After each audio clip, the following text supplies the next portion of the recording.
मेरा उद्देश्य है और एक हमने मुहिम चलाई है, युवाओं को जगाना है, नशे को भगाना है, सबको स्वस्थ बना के भारत को विश्व गुरु बनाना है। और इसलिए ये हमारा उद्देश्य है। हम जहाँ भी जाते हैं वहीं युवाओं को जगाते हैं। अब 50 साल की एज हो चुकी है मेरी और मैं एक हाथ से 10,000 पुशअप लगा लेता हूँ, चक्री दंड लगा लेता हूँ, फुटबॉल के ऊपर हैंड स्टैंड भी कर देता हूँ।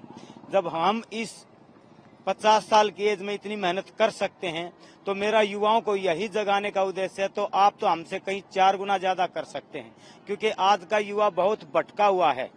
गलत संगत में पड़ने की वजह से, कुछ गलत चीजें खाने की, देखने की, खाने की वजह से वो कमजोर हो चुके हैं और नशे की लत पड़ चुकी है।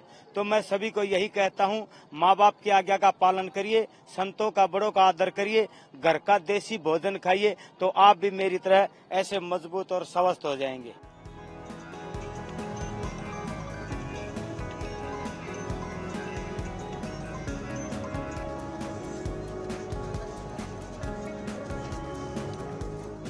मैंने 50 साल की एज में एक ऐसा माहौल बनाया है, मैं जहां भी जाता हूं अपना प्रदर्शन दिखा के, अपनी बॉडी को दिखा के, मेहनत दिखा के उनको यही जागरूक करता हूं कि मैं इस उम्र में ये कर सकता हूं, तो आप तो मुझसे ज्यादा युवा हैं, आप तो हमसे बहुत ज्यादा कर सकते हैं। और मेरे पास डेली 10, 15, 20 फोन भी आते हैं कि भाई साहब, गुरुजी, बाबा जी, मेरी एज 40 की है, 30 की है, कोई 20 की बताता है। मैं बीड़ी सिगरेट पीता था, मैंने वो बंद कर दी।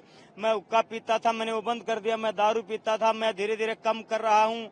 मैं बिल्कुल घर पे रहता था, अब मैं एक्सरसाइज करने के लिए जिम में या कहीं भी ट्रैक पे जाता हूँ। तो मुझे बहुत खुशी होती है जब हम एक आदमी जब 5 को सुधारेगा और जब इसको अनेक करने लगेंगे तो क्या सब नहीं सुधर पाएंगे? पक्का मुझे विश्वास है सुधर जाएंगे। मेरा भारत ऐसा है, इसमें कुर्बानी की आवश्यकता पड़ती है।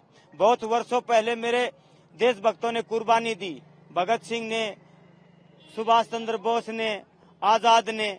तो इसीलिए आज भी एक कुर्बानी देने की जरूरत है। लेकिन उस टाइम तो जान की कुर्बानी देनी पड़ती थी, मगर आज जान की कुर्बानी नहीं देनी।